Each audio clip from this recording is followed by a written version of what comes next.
দেওয়ার পরে সো এটা হচ্ছে চকো চিপস আর হচ্ছে ক্যাশিউ আর টুটি ফ্রুটি। তো ফার্স্ট লেয়ারে আমি সবই অল্প অল্প করে দিয়ে দেবো।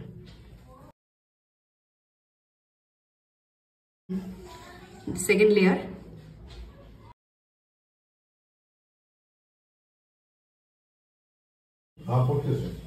এবার লাস্ট থার্ড লেয়ার দেব।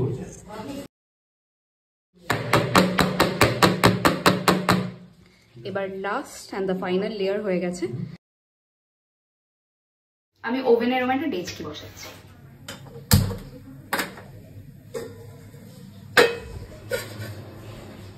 এরকম টাইপের একটা প্লেট টাইপের নিতে পারো, যেটা ফুললি তোমার যে ডেচকিটা নিয়েছো ওটা কভার হয়ে যাবে, এরকম টাইপের কিছু একটা নিও।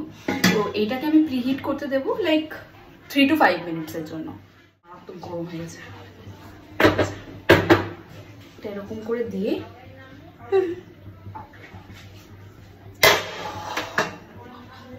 জানি একটু সাউন্ড হয়, বাট এরকমভাবে দিতে হয়, নইলে আমার হাত পড়ে যেতে পারে।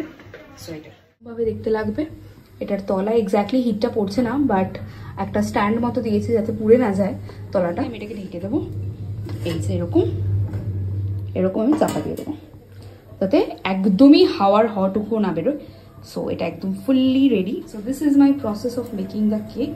আর এটার ফ্লেমটাকে তোমরা মিডিয়ামে দিয়ে রাখবে, মিডিয়াম টু লোয়েই থাকবে একদম। তো এটার জন্য মোটামুটি 45 to 50 মিনিটস লাগবে, বাট ডিপেন্ডস কিরকম টাইপের কেক বা হাওয়া বেরোচ্ছে বেশি কি কম তার উপরে। তোমরা মাঝে মাঝে এসে, আমি 20 মিনিটস পর এসে দেখবো স্টিক দিয়ে ওটার ভেতরে ঢুকিয়ে যে কতটা কি হয়েছে। তো এরকম মাঝে মাঝে এসে একটু দেখতে হবে, কারণ ওভেনে সেটা হয় না, মাইক্রো ওভেনে।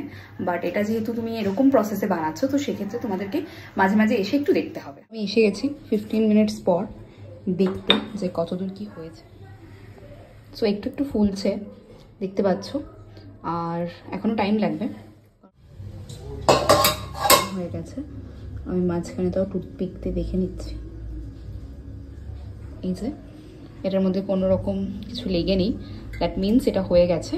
এবার আমি ওভেনটাকে অফ করে দেবো। অফ করে দিলাম। সো এটা ডান। একটু ঠান্ডা হয়ে গেলে আমি নামাবো। Wow, just look at how smoothly এটা নেমে গেল। Back side. এবার আমি এটা টাইমে তোমরা এরকম একটা ড্রাই ফ্রুটস লোডেড কেক বানাতেই পারো, আর খুব ইজি ওয়েতে বানিয়েছি, দেখতেই পেয়েছো। মানে না, আমি এরকম একটা টেস্ট খুঁজছিলাম যে খুব কমফর্টিং হবে, সবসময় খেতে পারবো। মানে এটা খেয়ে আমার মনে হলো সেই, মানে অনেক বহুত খুঁজে আসছি তো সেই টেস্ট।